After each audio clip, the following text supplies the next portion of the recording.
My name is Lydia Shaw, and I oversee community banking for Central Valley Community Bank, and that basically is all of the branches. And what I refer to commonly sometimes is the good, the bad, and the terrorizing when things go wrong, certainly in a situation. I'd like to introduce my partners to you. As she mentioned, this is Dan Dimmers, and Dan Dimmers is our Senior Vice President over Information Technology.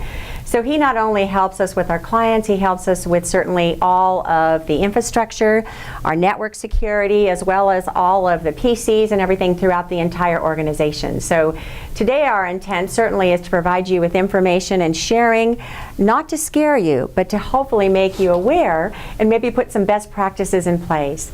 And then to his right down here, Lori mentioned this is Kathy Chatoyan. We call her Cause, nickname, so if you hear me refer to Cause or invite her to speak, that's who I'm referring to. Not to refer to the cause of your problems, but No. she is. No, absolutely not. Right. Cause is actually a great resource for us at the bank, and she is responsible for cash management services. Those are those important services that our business customers deal with day in, day out. Things like positive pay and things like remote deposit capture and automation and technology. So the group that you see here before you today, when we have the unfortunate situation that someone calls us and says, something's not right, something looks funny, I'm concerned, or oh my gosh, I'm missing money. When that happens, we are the team that springs into action to gather as much information and intelligence as we can. And as Jane mentioned to you, it's on the rise. The fraudsters are out there 24/7. It's almost impossible for us to try and keep up with what's happening out there today.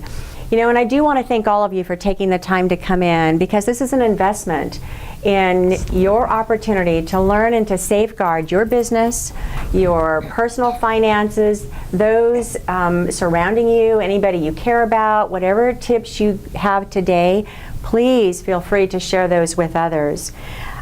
We also want to share with you today that, you know, when we see things happen, we are a community bank that deals with all types of businesses across all fields and all sizes.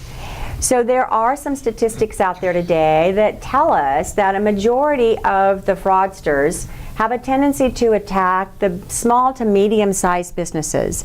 They know that oftentimes there may be volunteers, there may be CPAs that are working on statements and quarterlies, and they have a tendency to take a look at those things on a quarterly basis.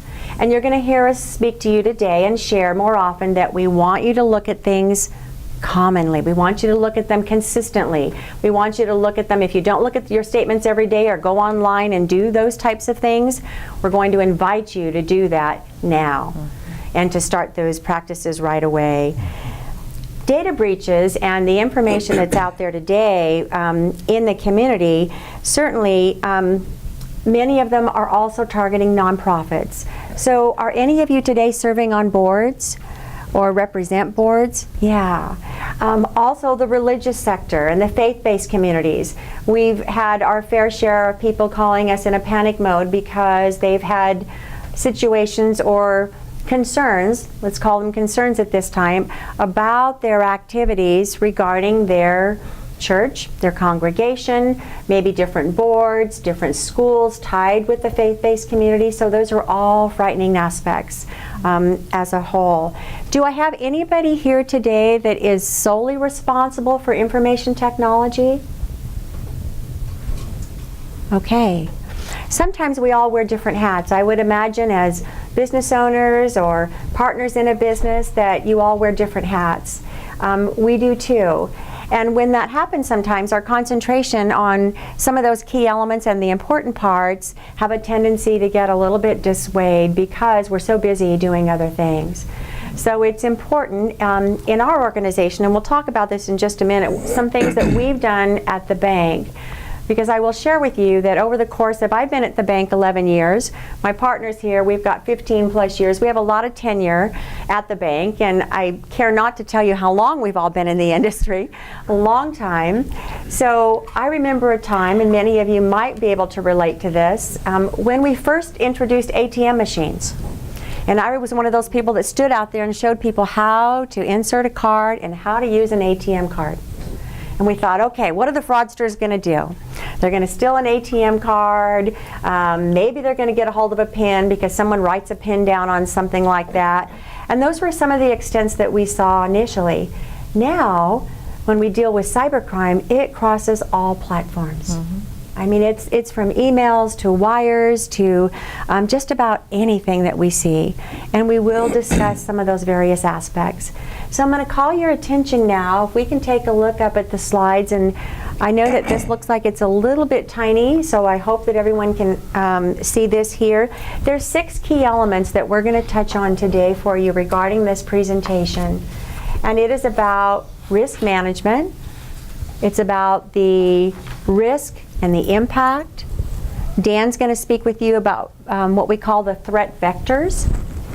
Social engineering. These are all terms that we hear about and things that oftentimes are not explained carefully. And then, what if I've been hacked? What do I do? Where do I start? Who do I call? And then some best practices.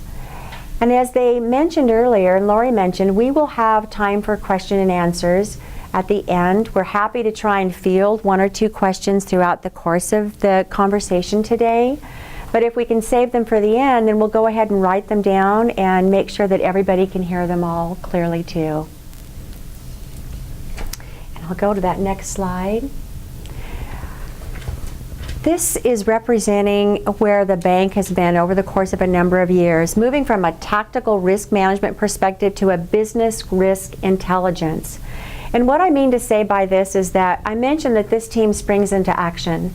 Over the course of the 11 years that I've been at this particular institution, when a situation has come to our attention, a client has called us and said something's wrong, or a client has called us and notified us that I believe that there's some movement of money that I wasn't responsible for. There have been occasions where we have had an employee call me and indicate, because we do a series of callbacks and protection metrics that we put in place when someone calls to authenticate and verify that they want a wire transfer to go out. In that process, when we're calling back the clients, on one occasion, we had emails coming in to us. We did a call back to our client, and the client said, no, I'm not doing this. At the very time we are on the telephone with that client, we can see the keystrokes. We can see exactly what they're doing. And at that time, they had taken over, certainly, their capacity to handle anything regarding their transactions. And I will save some of the commentary for Dan when Dan speaks about how some of those events can take place, but it does happen. And the employees at that time also received information that alerted them to get a hold of the forensic team and the cyber team at the bank to say something is amiss right now. What we've done is gone from being very tactical and reactive to those types of conversations to actually taking what we call a business risk intelligent approach to that. We have risk committees. We have new tools in place. We have new data intelligence that we look at on a consistent basis to try and help us protect all of you and protect the people from themselves that may not realize when they give their password out to their grandson, or they give access to the kingdom to a brand new bookkeeper or CPA that they haven't done any homework on at all. It could be dangerous. And then decisions, we make decisions at the bank now based on risk intelligence. We all have a level of risk tolerance that we work with. And we base a majority of our decisions for our tools, our software, how we approach situations, where we draw the line and shut down services for a client so we can be comfortable in knowing that nothing else is going to happen. They're not going to take a loss. The bank won't take a loss. It won't be a reputational risk for them in any way. It's important that we also put in some risk mitigations at our end to try and support those metrics. And then because those ongoing threats, and there is oftentimes a lack of coordination, sometimes people don't want to believe that it's happening.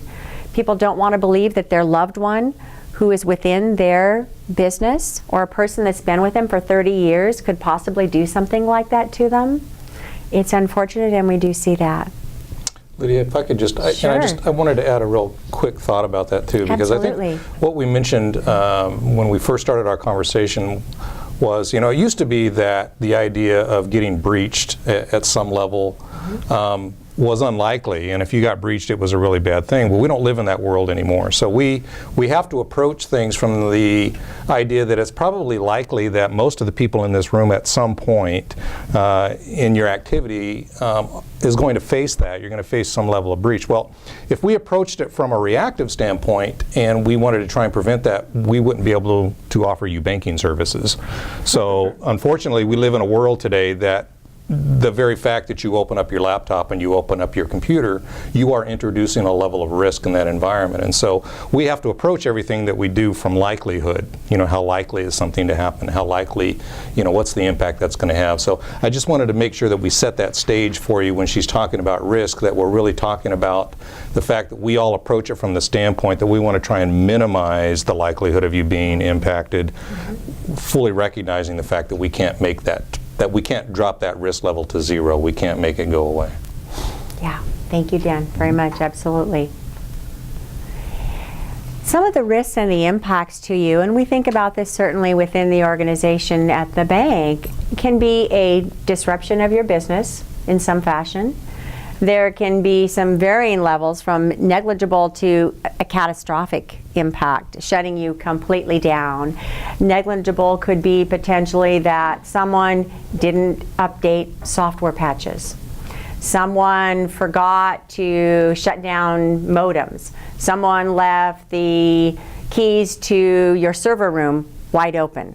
I mean, there's a number of different things that could happen. Human error comes into that. And over 75% of the breaches today are because of human error with them. It also may be inclusive of some non-critical functions, or could be something intermittent. We worry oftentimes about reputational risk for you as business owners in your business. We worry about reputational risk for the bank if we're not being proactive as we can be in some of those areas. Those are important concerns for all of us. And then there's sometimes complete paralysis of your systems, your network. It could be a destruction of the systems or your entire infrastructure. We have had situations where people have contacted us and they are in a paralysis mode. They're so fearful to do anything. They don't want to go back online. They don't want to do any online banking. They are paralyzed as to what to do, but yet they have a business to run. And they have to pay bills and they have to pay their employees. So we gradually walk through all of those steps to help them recover and do some things. Have any of you considered, or does anyone know today that there is cyber insurance out there through your insurance agencies? Have you heard that? Mm-hmm. Okay, good, yeah. We always ask those questions of many of our partners out there, and we know that it's relatively new. A number of people have not looked at it. It can be an add-on to the policy or a separate policy altogether, and well worth the prevention and the preventative measures to try and help people safeguard things. Any comments, Dan? Sorry. Okay. No, please, Sure. Go ahead. What does cyber insurance necessarily cover?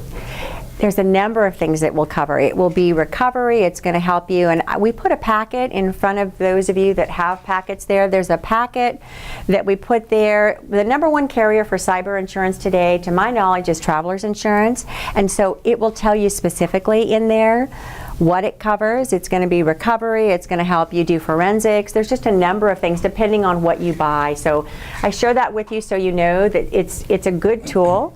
This is not meant to be a sales tool for you. It's meant to share with you that there is coverage and the types of things to ask about if you want to consider putting that type of thing in place for your business. If there's a risk in the world, someone will sell you insurance. You can just plan on that. That's guaranteed that. Right. And then you decide, how much downtime, if you have to replace all your PCs, if you have to bring in IT experts to come back in and rebuild your whole network and go through those components. That's costly for your business too. So they help with some recovery. Okay. And at this time, I'm going to turn this over to Dan to talk with you about the various types of threats. He's going to use some acronyms, so I made sure we did a trial run with him to make sure that he didn't talk his geek talk today. She had to geek-proof the presentation. So we did, that's right. to make sure, because Absolutely. we often ask him. So Dan, please. Well, I'm a guy that likes pictures more than words. And so, first of all, I want to thank you for the opportunity, for the invitation. We don't get much opportunity to help people prepare for something. We generally find ourselves on the receiving end of after the fact, and that's never the place that you want to be. And so I couldn't think of a better picture than the one that's on your screen, and that is, it's a whole lot easier to plug the holes than it is to bail the boat. And so what do I mean by that? Probably everybody in this room at one time, probably in the last 30 days, has heard something around the phrase about it's probably a good idea to be proactive. We want to be proactive here. You want to be proactive in your health. You want to be proactive in, your money savings. You want to be proactive. Well, the thing that I would like to share with you is cybersecurity is probably one of the things that you really want to be proactive about. Okay, because it's probably one of those things that is quietly sleeping in the background and you're not ready for it. And when it happens, it's going to be at some level a disaster for you. Because it's just one of those things. It's a lot like being robbed. I don't know if anybody's ever been robbed physically, if someone's broken into your home. I remember as a young man having that happen. There's a feeling that comes over you that somehow you've been somewhat violated, and it's just a hard feeling to get over. And you're going to experience very much that same kind of sensation if you've ever been hacked and there's been some kind of breach. The last thing in the world you want to do is be on a Monday and log into your bank account and see $100,000. I've never seen $100,000 in my bank account. That's okay, I still haven't been hacked. But the thing you don't want to do is log in and see $100,000 on Monday and get in and see zero on Tuesday. Okay, and know that you've done nothing to deplete your account. But that's quite literally how that happens. It is very much a, how did this happen? Wait a minute, where did my money go? And all of a sudden there's a lot of reaction that starts taking place. There's a, oh my gosh, what do I do now? Who do I call? What happened? And those are the kinds of people that we get on the other end of our telephone. Those are the, what happened to me? What do I do now? Where's my money? How do I get that back? So the aftermath of being breached is much worse and much harder to deal with and is much more painful to deal with in terms of recovery than you will ever go through the discomforts and maybe a little bit of loss of income in trying to be proactive and prepare yourself to minimize the risk, because again, you can't eliminate it. We live in a society today where if you have a computer at any level, you're at risk, whether it's a business computer or it's a home computer. I see cell phones sitting on the desks. Anything that you have that connects you to the electronic or digital world puts you at risk. There's just nothing that you can do, and you probably always want to be very suspicious of somebody that says, we're bulletproof. We're going to sell you some stuff and you're going to be bulletproof. No one's ever going to hack you. That's not ever the case. In fact, we live in a society where most of the security measures that are released into the public generally are released after the bad guys have already figured out how to hack them. So we are never ahead of the game when it comes to IT security. You kind of get used to being behind. But if you can find out what to do to plug those holes, and there's some really simple things that you can do that will go a long way in helping you run a much more secure environment. We have this catchy term. I have a geek phase, and I'm sorry, I said Greek because I'm taking a Greek class. So if I say Greek a lot, I mean geek, okay? So we have a geek phase that we go through. We have some terms that we want to use, but the most common phrase that we use is this thing called a threat vector. And really all it means is, what are all of the avenues that the bad guys have available to them to get to your stuff? And the thing that is probably something you want to kind of park in the back of your mind is that the bad guys are going to look at the easiest access possible. Okay? Bad guys aren't going to waste their time to try and hammer away at hardened firewalls. They're not going to waste their time to try and do really sophisticated kinds of things that you see in the movies. They're going to try and employ and use very simple tactics to get you to give them that information free of charge so that they don't have to worry about that, and we'll talk about that in a minute. But you can see on this little slide, there's a lot of different ways that bad guys gain opportunity to get to your stuff. And the most common one is the internet. If you have a laptop or you have a cell phone and you're on the internet, I mean, you're connected to the cloud or you're connected to the world, your system, whatever system that is talking to some other system somewhere out there in the world. That's what we call the internet. It can be Google, it can be Yahoo, it can be Facebook, it can be Twitter, it can be Snapchat, it can be your business sites, it can be, you know, a finance site that you go to. Anything that you go to in the world that has an associated web page with it, anything that you do out there is going to be considered internet activity. Most people don't know today, and they aren't aware of the fact, one of the most common websites, the most popular website, certainly more so about 10 years ago than it is today because it's becoming less so, but y'all familiar with Yahoo, right? Okay. Yahoo is probably one of the most popular websites for general information and general surfing. It's a really nice portal to go to because you can go to a lot of different places by going there.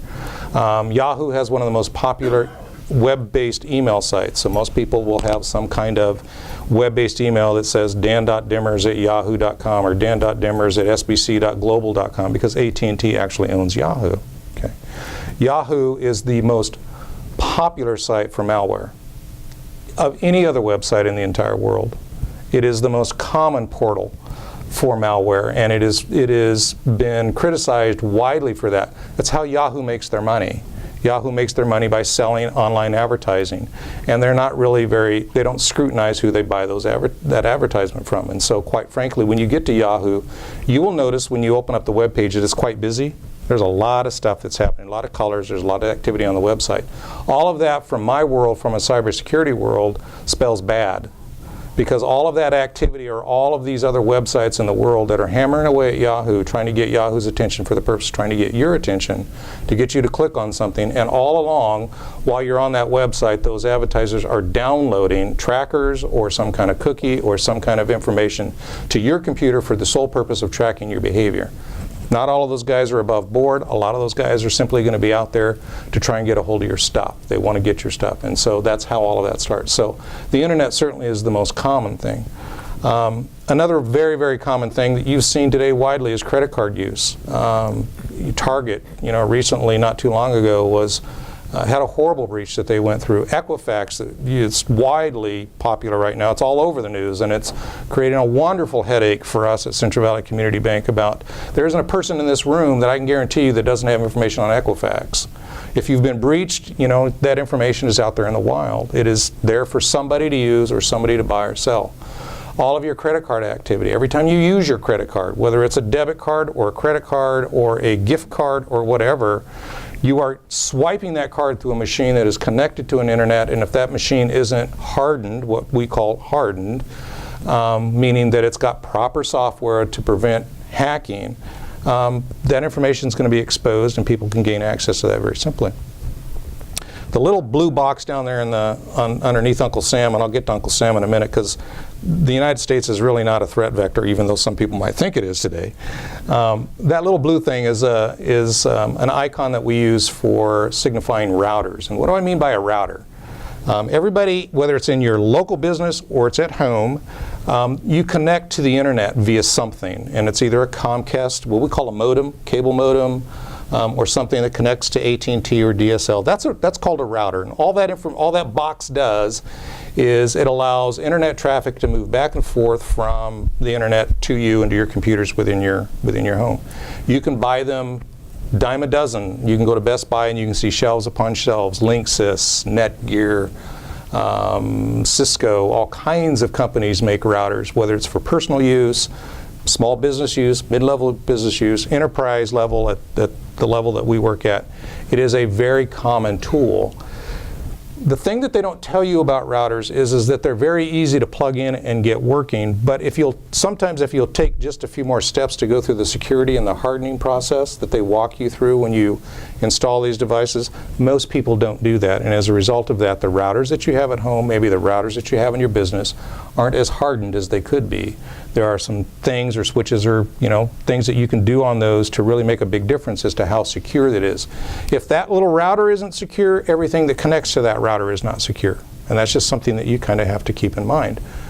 Free Wi-Fi. I'm sure there's people here that love Starbucks, and if you can't afford Starbucks, you'll be like me and you'll go to McDonald's, but you're going to find these things, and everybody knows them. They're called hotspots, free hotspots, so you want to go get a cup of coffee, you want to drink a coffee, and you want to sit there and surf. Those hotspots aggregate everybody's computer, okay, that's in and around connected to that hotspot, and aggregates that and sends that data out. Well, what you don't know, and what they don't bother to tell you, is that when you connect to that hotspot, you're connected to everybody else that's connected to that hotspot. So if you're sitting next to a very good-looking person that's sitting there surfing to you, and you're surfing and drinking, but you don't know that that person is actually sniffing, what they call sniffing, and that is what they're doing is they've got software running on their computer that's looking for traffic that's coming through that hotspot that they can grab a hold of. So they can jump in the middle of that traffic, and they can start caching all the traffic coming from your computer. So while you're sitting there drinking coffee thinking that you're just innocently chatting or surfing, somebody is sitting right next to you collecting all of that information from your computer and dumping it onto theirs. So Wi-Fi hotspots are, and again, we didn't want to scare you with that, but yeah, that kind of stuff happens. So that's very common. The little icon on the top is a boy and a girl with a heart. Lydia and I had some interesting dialogue about what that meant. I put it up there because very, very common activity today. I no longer talk to my children face to face. I chat with them. Okay, so I haven't had a real conversation with my son in weeks, but if I want him to wash the dishes, I'll send him a text, You need to come in and wash the dishes. Okay, Dad, be right there. It's a little smiley face if he does a good job. He gets a frown if he doesn't. That's just the way that works. But that's the world today. Right? Isn't that the world today? That's how you talk to your daughter, right? All the time. It's just constant. And what we don't realize is that oftentimes, and this is where it gets kind of scary, is we assume that the person on the other end of the phone, because it says son or daughter on your phone, that the person that's chatting with you is in fact your son and your daughter. What you don't know, what you run the risk of at times is that somebody has hacked into that data stream and is acting as that person on the other end of that process. And we'll talk about that in a minute, because that's a very common threat vector in the email world. Okay? And we'll talk about some of that stuff. But that's a very common point where people will introduce themselves to what we call man-in-the-middle attacks, and we can talk a little bit more about that. And then far down you'll see a little computer with a little @ symbol. The most popular threat vector that we have today is email. Everybody has email. Everybody interacts with email. And everybody gets junk email, and everybody is, there isn't a person sitting in here tonight that hasn't sent probably 100 emails today in one fashion or another. Because that's what we do. That's how we conduct business. It's how we initiate, in banking world, it's how we initiate wire transfers. It's how we send money. It's how I make sure my kid does the dishes. Everything that we do in email. Okay? And there's a lot of different kinds of email engines that exist in the world. But it is the most common threat vector, because you never really know when that email that you get in your inbox, really, whether it's coming from a good guy or a bad guy. Uncle Sam is really pointing at the most common and the most vulnerable threat vector. And who is that? It's us. It's you. Us. It's us. Okay. If we're going to talk here in just a second, you can go ahead and advance it. Yeah. There's a common thing out there in the world called social engineering, and we came up with that term because social engineering, really by definition, is attempting to convince you, the person that I need information from, okay, that I'm a good guy, so I'm going to act like a good guy so that you will be willing to give me information that I need because I'm really a bad guy, so that I can use that information to take advantage of you. Okay? And we call that social engineering, and there's a lot of different ways that we do that. Okay? You can see the little shark, the shark is sitting in the boat, you're the fish swimming in the pond down there, and he's got some bait, you think it's dinner time, and you see the food down there, and you're going to grab the hook, and the shark has you. Okay? And it takes just a very little, it takes no more than a click of a mouse. Okay, I'm going to send you an email, and in that email that I'm going to send you, I'm going to give you a link, and there's going to be this really cool link that says, you know what, you know me, you met me tonight, you know, Dan Dimmers, it looks like Dan Dimmers, and Dan Dimmers wants me to join his LinkedIn page. Okay, so I'm going to say, gosh, I met all you guys, you all seem like really nice people, I'd like to get to know more about you, maybe you have a new job for me because I might lose this one, you know, and so let's get on LinkedIn, let's hook up, let's see what's happening, and I send you, and I just say, click on this link to accept Dan's friend request, or to accept Dan's professional LinkedIn request. What you don't know is that link is really fashioned to take you someplace else. Okay? And the minute you click on that link, you've now logged into a website. I'm on that website. I've downloaded, because you've now opened a portal to your computer, I've downloaded tracking or key logging software, and I've got you. I've hooked you, and all I'm going to do is reel you in. Okay? That's social engineering, and it is the most common. Bad guys anymore, they're not going to waste their time hacking into banks, because I spend hundreds of thousands of dollars a year hardening my firewalls and making sure that my systems are as hard as they can be. A bad guy really has to work really, really hard to break into my bank and steal your money. Why would he do that if he could get you to give it to him for free? Just by simply convincing you that he's a good guy, get you to click on a link, and he's got you right where he needs you, and he can deplete everything in your account.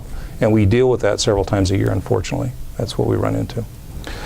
So, you know, IT guys like to have a sense of humor too, although we don't, but we like to try. And so they came up with all these different kind of ishings, and I call them ishings because, you know, social engineering is phishing. We came out, they said, so what do we need? We need this term. And they came up with this term. It's like, well, let's call it phishing because somebody's really phishing for your information, but that's really kind of associated with email. But what if I really want to do it with, you know, maybe I want to send you some kind of, you know, video text, or maybe I want to send you an SMS text message, or maybe I want to send an email directly to you. So we have terms. We call them vishing, smishing, and spear phishing. Those are the vishings that you have to worry about. And really what they translate into is all of the different ways that I want to try and get you to give me information. Phishing used to be, you guys are familiar with the term spam. You've heard spam, right? Email spam. It's that junk in your inbox that you don't ever want to look at, and you just wish your IT guy would come and help you get rid of it. And you notice, and your IT guy is probably going to come and say, well, I can turn up the filters. This is going to be an IT guy. He's going to say, I'm going to turn up the filters for you, but it's going to start blocking all of the legitimate stuff too. And you're going, well, I don't want that. So in order to get to the stuff that you want to read in your inbox, you go through delete, delete, delete, delete, delete, delete. All of that spam, you could guess that there's probably a fairly large percentage of that spam that is more than likely going to be malware. It's going to be malicious. There's going to be somebody there trying to get your attention. So what we used to do as a bad guy, we would send an email out to everybody that we can. We just don't care who we send it out to. We call it an email blast, and if it goes to your inbox, great. We really don't care.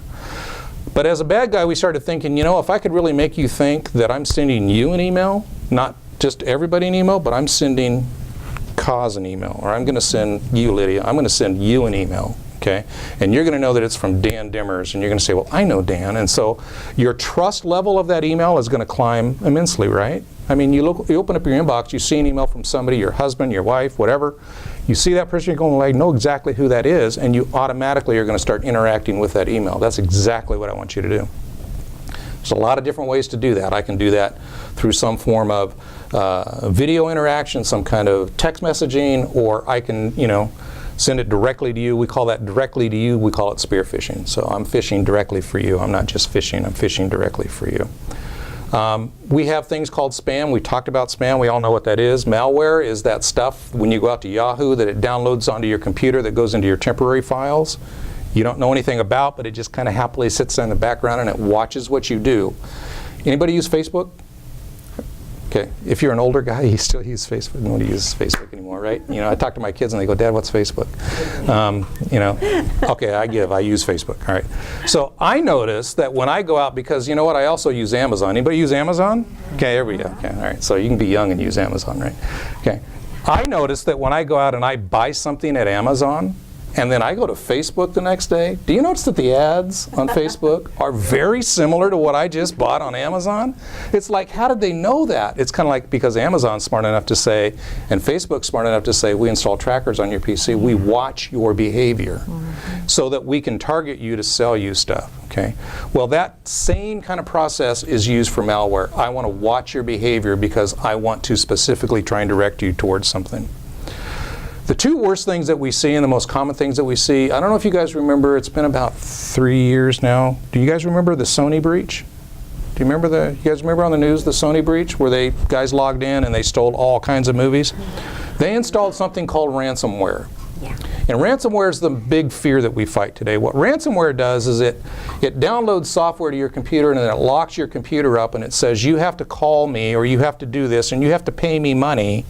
And if you pay me money, I'll send you a release code to unlock the encryption that's now on your system. And if you don't do that, you're never going to use your computer again. It's very serious stuff, and it can be very expensive, and it terrifies people, and it's probably the one thing that will bring most companies to their knees, and it's very, very popular in the wild today. Dan, Okay. if I might just share, I went back when we were putting the presentation together in this format, I went back to take a look at some of those particular situations that have come up with ransomware.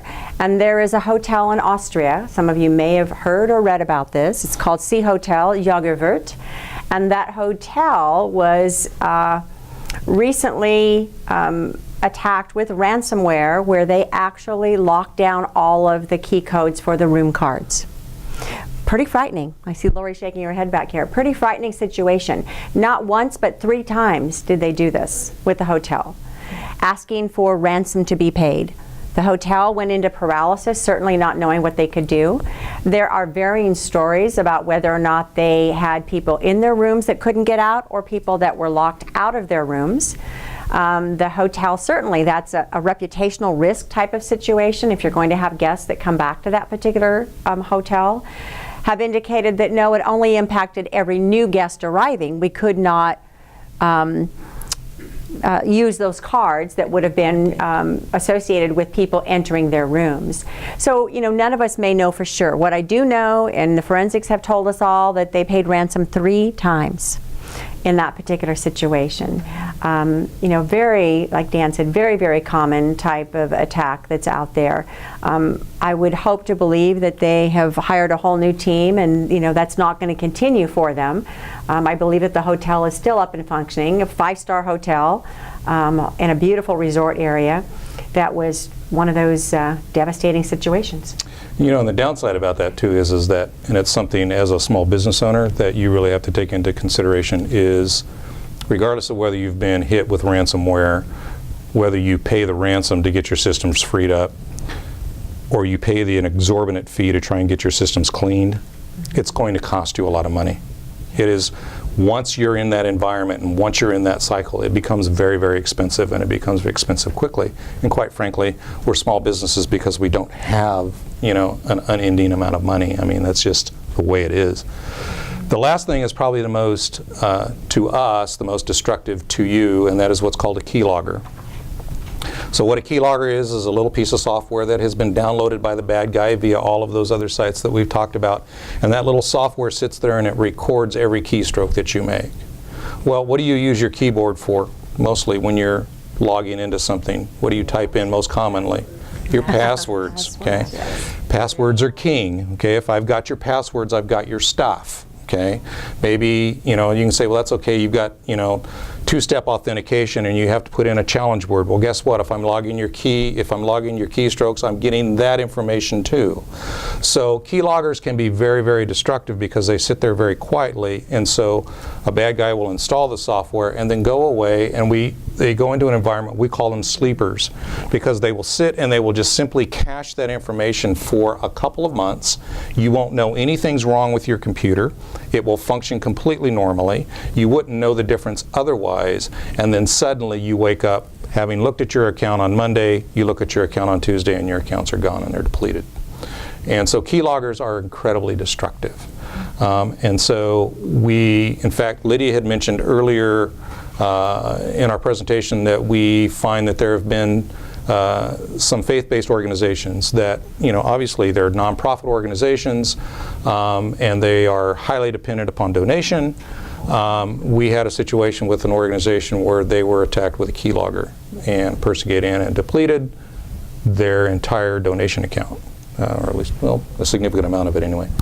And that was highly destructive, not only from a standpoint of all of the money, But this is an organization, nonprofit organization, and you've got reputation issues. You've got all kinds of problems that they're having to contend with. Not to mention the amount of cleanup and all the kinds of things. And the reason that all happened were all very innocent kinds of things. There was no bad guy, really, in a sense, other than the person that managed to gain access to the system and to deplete their accounts that nobody knew. And we'll talk about that in a minute. So this slide's really busy, and as I'm looking at it, it even looks busier because it's really small. It really needs to be the size of a wall, probably, to look at. If you look down in the bottom corner, it says no before. It's probably an okay site for you can go to, and you can pull this slide up yourself. It is on the website. I have been out there. That's where I did get this slide from.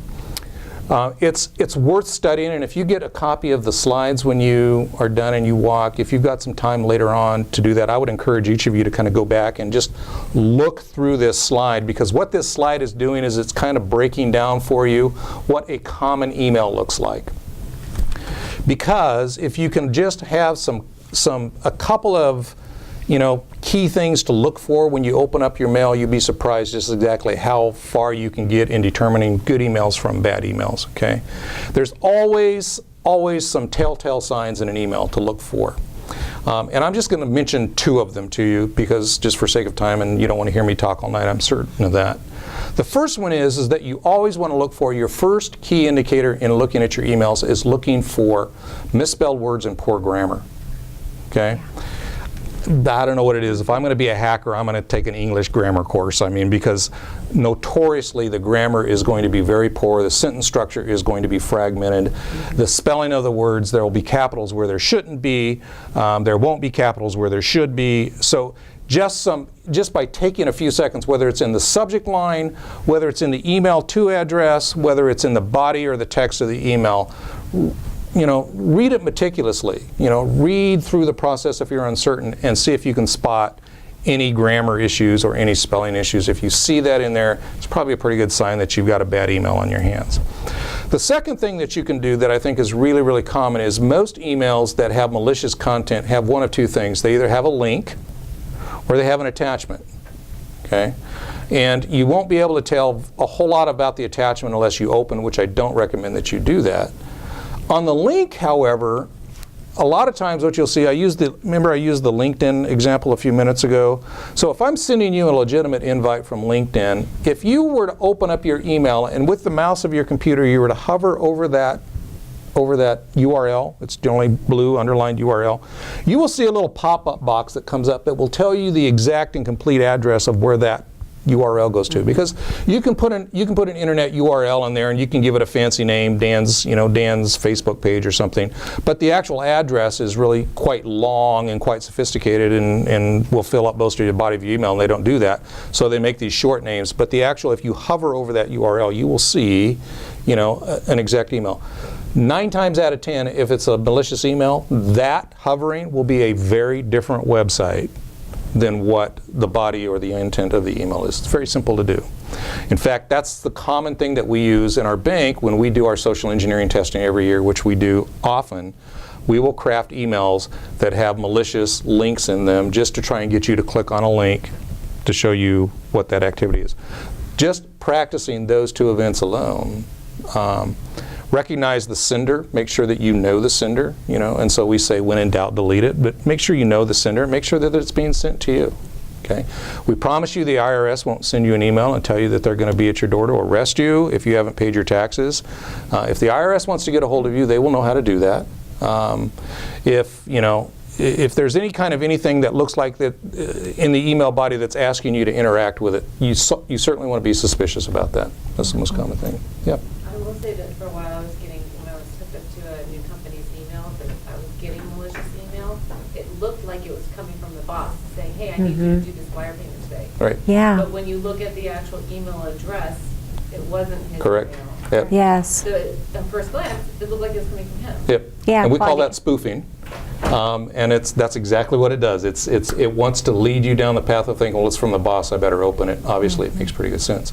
We, as a bank, have to install sophisticated filters in our DNS servers to try and filter out as much of that stuff, but it still gets through. But it's very common. That's a good And point. you know, Claudine, it is a great point. Dan was talking earlier about doing some of the social engineering testing that we do in the bank.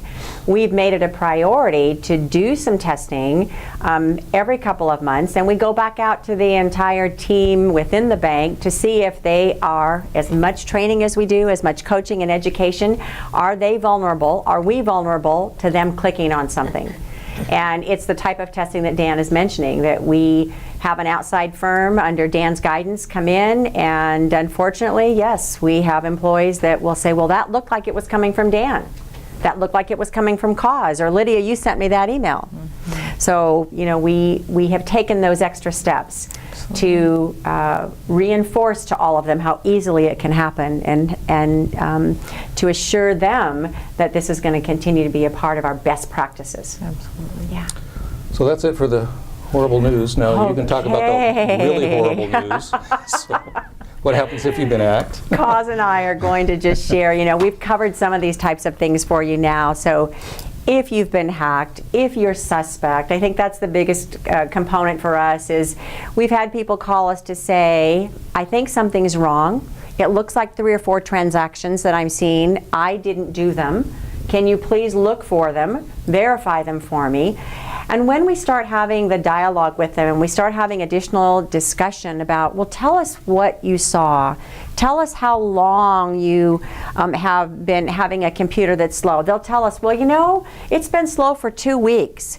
And I couldn't get into my email, and I thought something was wrong, but I thought I'd just keep, you know, working along with it. Oh my gosh. We just, you know, at that point are trying to gather all of the intelligence we can, and then they keep talking and tell us.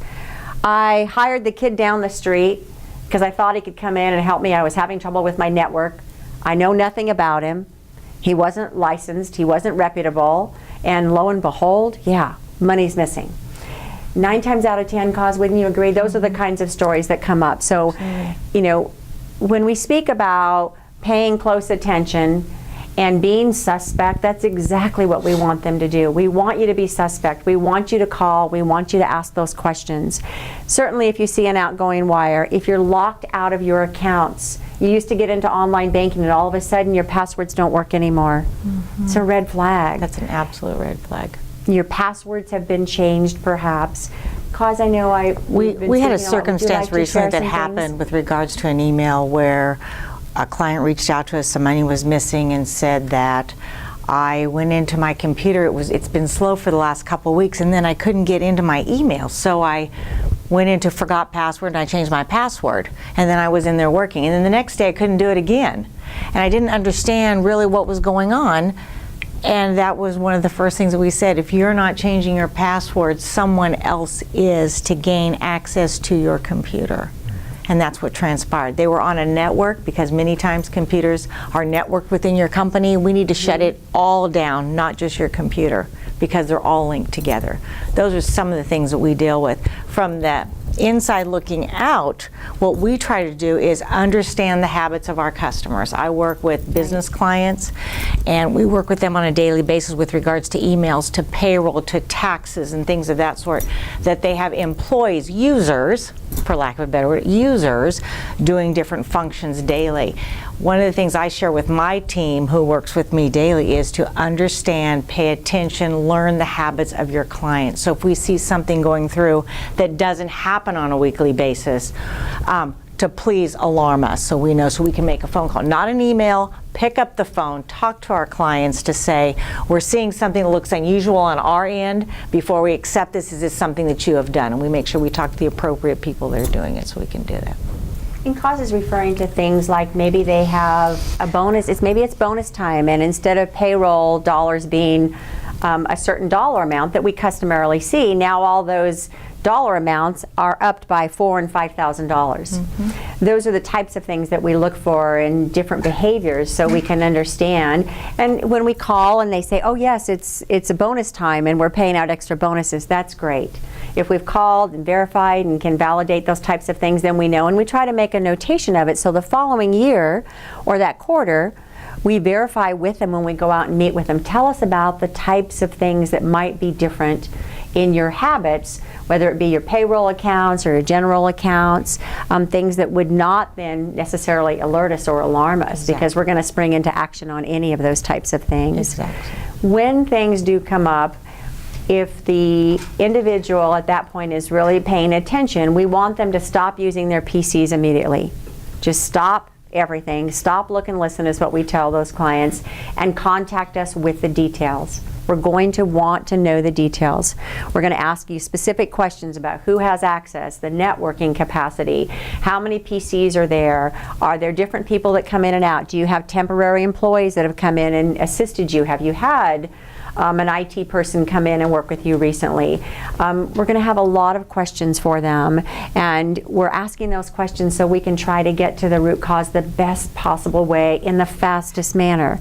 We are immediately going to shut down everything. We're going to take away access for a period of time. It could be hours, it could be a full day if they don't have enough information for us also regarding their online banking. We may shut down all wire transfers at that time. We have gone to the extreme for some clients that have been in this situation where it's payroll the next day, and they are panic-stricken about their employees. Certainly that's not something also that they want the entire organization or their company or their nonprofit to know that something's happened. We physically have had Cause and her team have cut checks, and we have gone out and hand-delivered checks or taken them to different banks to try and help them recover in that particular instance. So we're going to want information. We want to know who has access within that office, and ask all of their users not to use their PCs right now, and then shut down everybody for an interim period of time until we can help them recover and go from there. Cause, any other thoughts? One of the other things I was going to share, a little off the track, but we have a lot of clients that travel during the summer and they're on vacation and so forth.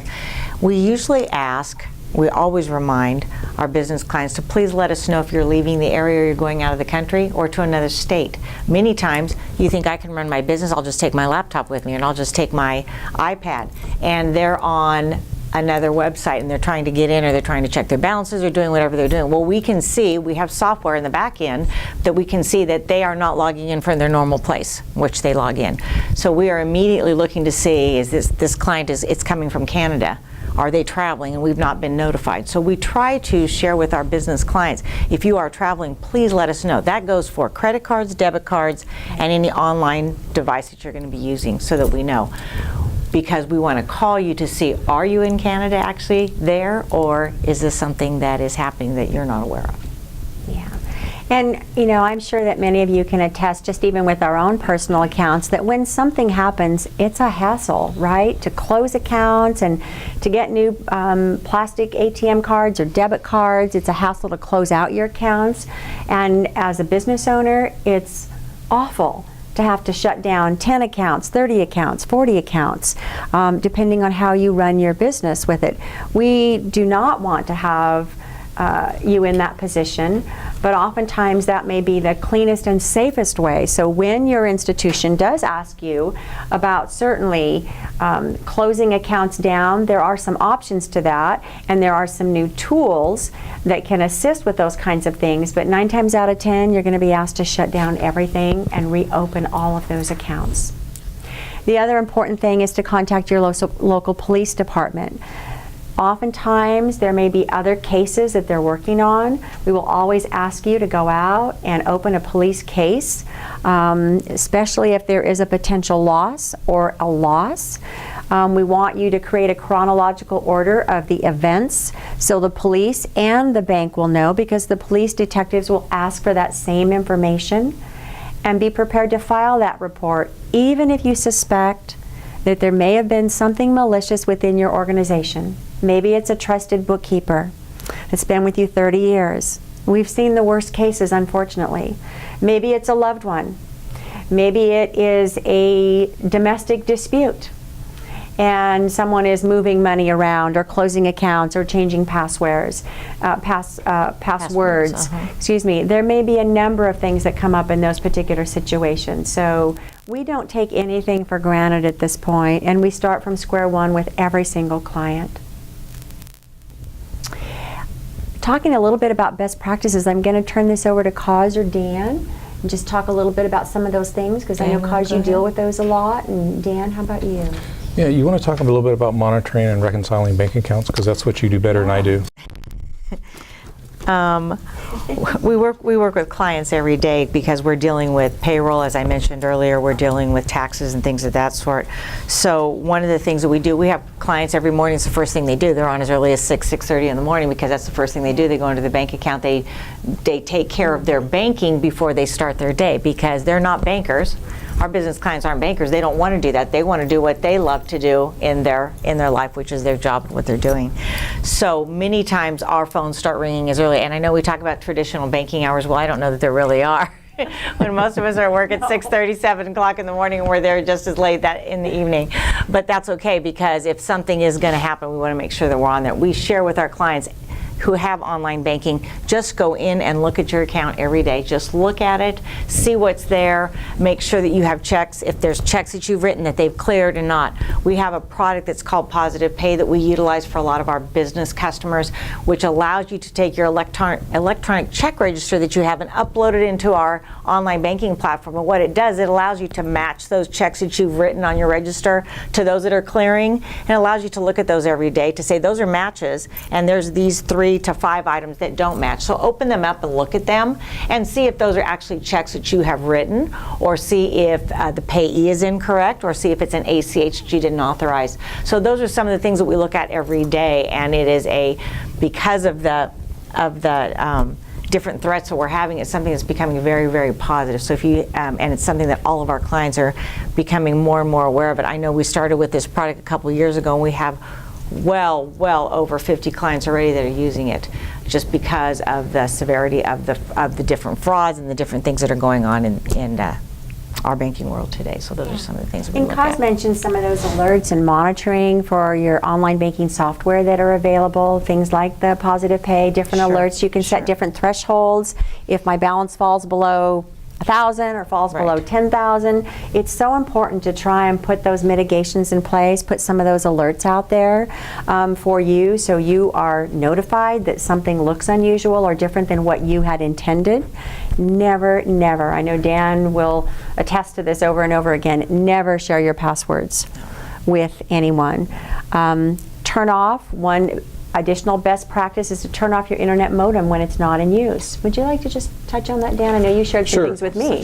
Yeah, and I want to go back and just touch on the password thing, because I think Sure. if I didn't emphasize anything to you tonight, and I walked out of here and not emphasized that, I guess I probably would have done you a misservice. I can't stress to you enough that nobody, and I mean nobody, should have your password other than you. Not your spouse, not your kid, not the people that you work with, not your secretary. The downside of that is it's so easy to do that, because it just makes things, well, what's the online banking password? It's this, this, this, and this.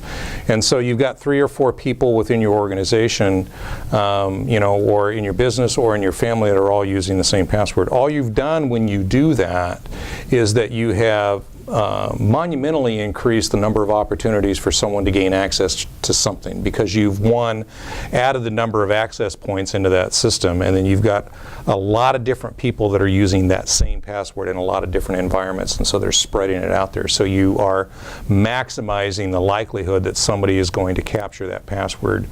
I'll give you an example. I love my wife to death.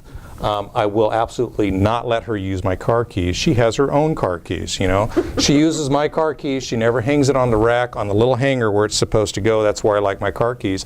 I go there every time to get those car keys, and when my wife has used my truck, my car keys aren't there, and I can't stand that. Car keys are just like passwords, Make sure everybody has their own password, and make sure that they use and they keep their password updated, because your password is your single most effective tool that you have to make the bad guys' access difficult. And your passwords should be rather sophisticated passwords. I mean, we've gone from phrases, certainly don't use password for password. I mean, you'd be surprised how many people do that, Password, yes. Don't use your first name and your last name or your initials, or just, a space bar and I mean, make them simple for you to remember but sophisticated in use. So, maybe a favorite phrase, maybe a favorite quote, a favorite verse, an address and a couple of other things all put together that you can remember, but the character string is long enough that it makes it difficult, because with every additional character you add, the sophistication of being able to hack into that password goes significantly higher. So the smaller the password, the easier. The larger the password, the more difficult you have to do. And then the following thing is make sure that you follow religiously password change rules. Change your password. I know it's horrible to do, and I know it's painful to do, but if I can go back and show you the boat, as irritating as it is, to plug the holes is much easier to do than to bail the boat. And that is the one thing that you're going to do the most, and that's the one thing that I can't encourage you to do enough, is to have sophisticated passwords, change them often, and don't give them out to anybody. That is just the rule number one. Yes? There are some company online that they automatically change your password for you. Do you recommend any of those? There are several. I don't necessarily have any that I would recommend that are online systems, but I use a encrypted password manager on my computers. The one I use is called Dashlane. There's a bunch of them. There's 1Pass, there's several out there. They all basically run off of the same premise. They use an encrypted algorithm that you install the software, and then you create one master password, and then you can store your passwords for you, and then they have random password generators that it'll sit there and it'll generate. It'll even update your password for you. It'll go out every time you log into a website, it'll log you in with the credentials.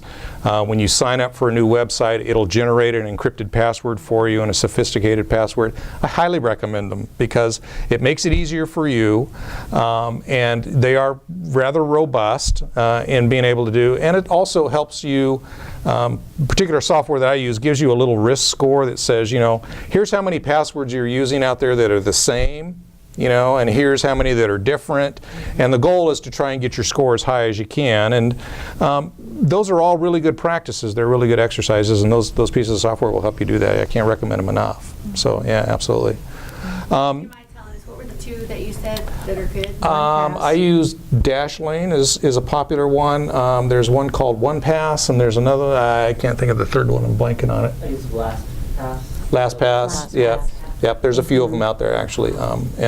One of the things, if anything, that we hear from clients is that you hate to change your password. Everyone does. And they're saying, is there any way we can just do this without having to change our password? Then we share with them how important it is. Like Dan's saying, if that's the most important, probably of anything. You hear us say nothing else today. Password, password, password. Absolutely, yeah. Absolutely. So, and then I talked, on the previous slide, we talked about, modems. And I know this is kind of a pesky little thing, but the thing that I really want to share with people, and it's kind of an interesting habit when you think about it.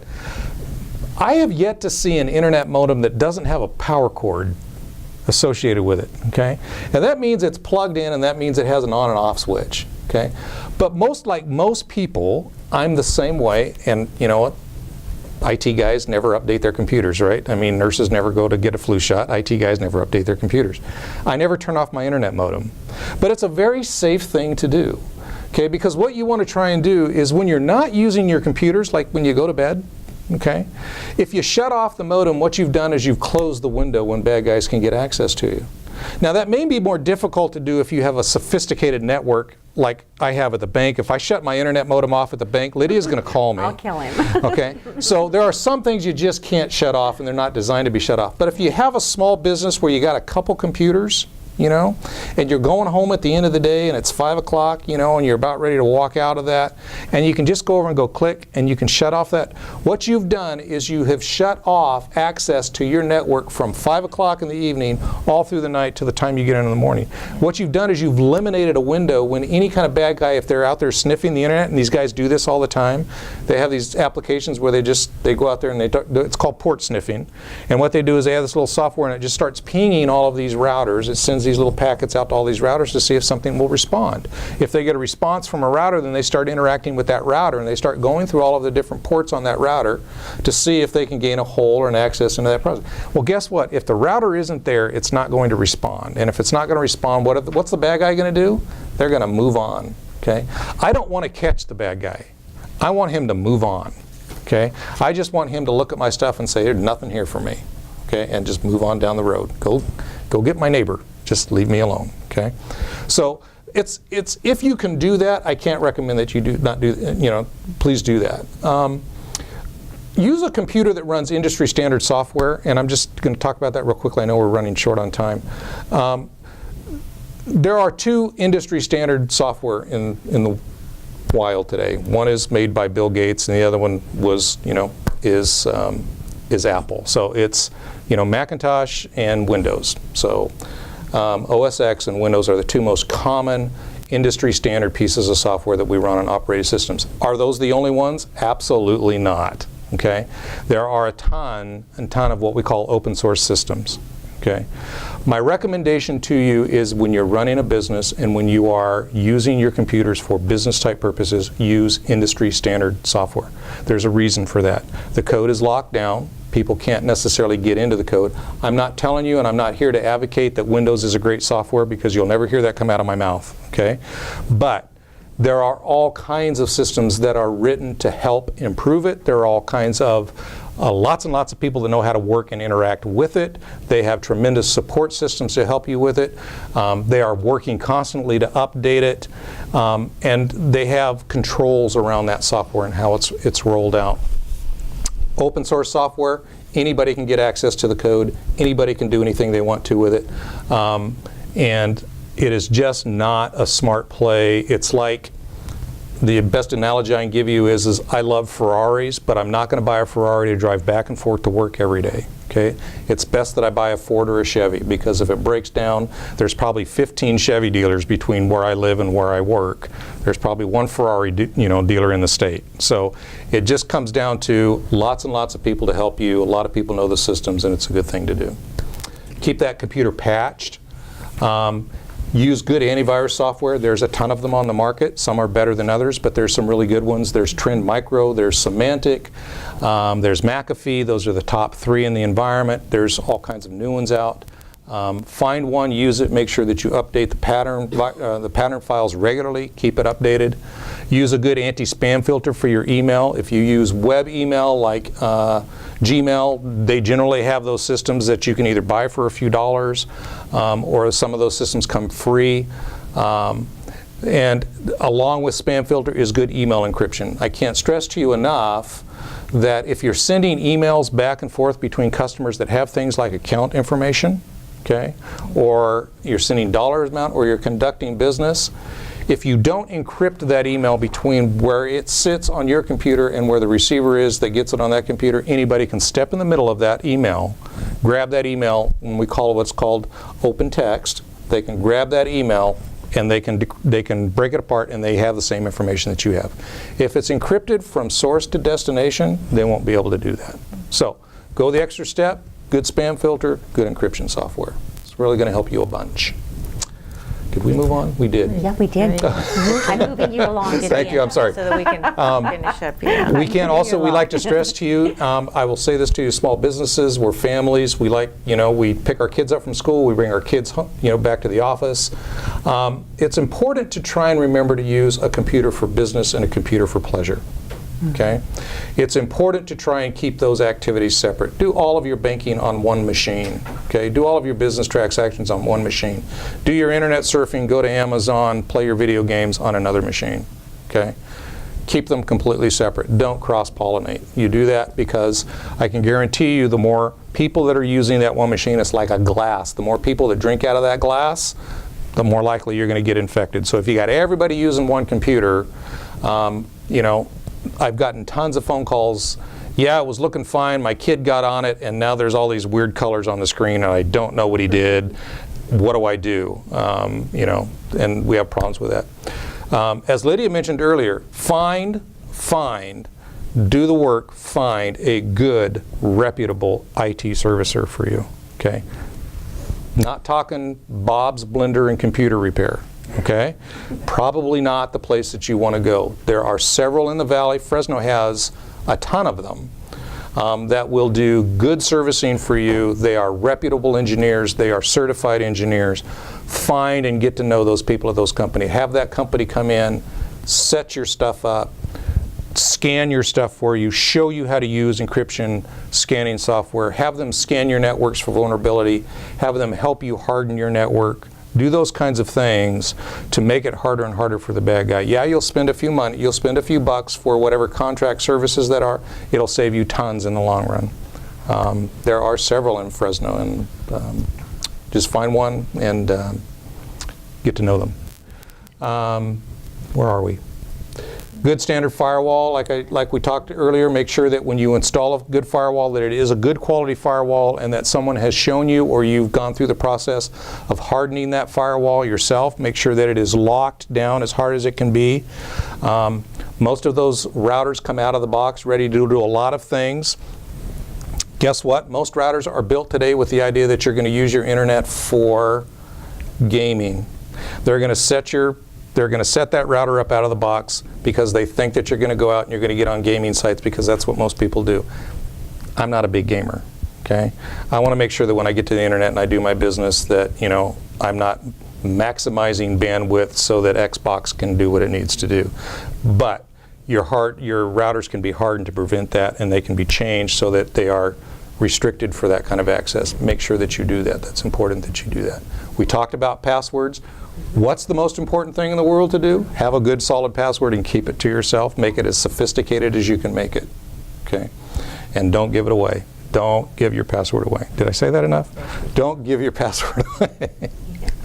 Before we move on to the next slide, the other thing that I'd like to share with you that we have found as a best practice when we have been assisting someone and there has been an issue is we invite them and ask them not to have just one account that they work from. In other words, they separate their transaction accounts. They have a general account, they may have a payroll account, so all of their funds are not sitting in one account. If the bad guys come in, guess what? They've got access to the kingdom. We would prefer that, if possible, that our customers separate out the usage. So they have different accounts based on how they use them. It might be a general account, a payroll account, maybe it is a healthcare account. Those are some things that we have found beneficial over the course of some of the situations that have come up. And we're getting close to wrap up. Yep. And then just finally, just make sure your applications are updated. Follow good email practices. And then most commonly, when you're using your internet browsers today, they're coming out with pretty sophisticated security settings. Make sure that you keep to those settings as much as you can. If you need to change them, use an internet service provider, someone that can help you change them so that you're getting the most out of the software that you're using. And lastly, this is a campaign that we use at the bank for my employees. I cannot tell you enough that it is, although it's common sense, it's extremely helpful, and that is, think before you click that mouse. Think before you hover and click on that URL. Just stop for a second and go, do I want to do this? Am I sure about this? You'd be surprised what that will save you in the long run. Once you've clicked, it's too late. You can't unclick something. So if we can just encourage you that as you're reading through your emails and you're doing that, take a breath, get a cup of coffee, slow down, and think before you move through that process. You'll save yourself a ton of headaches.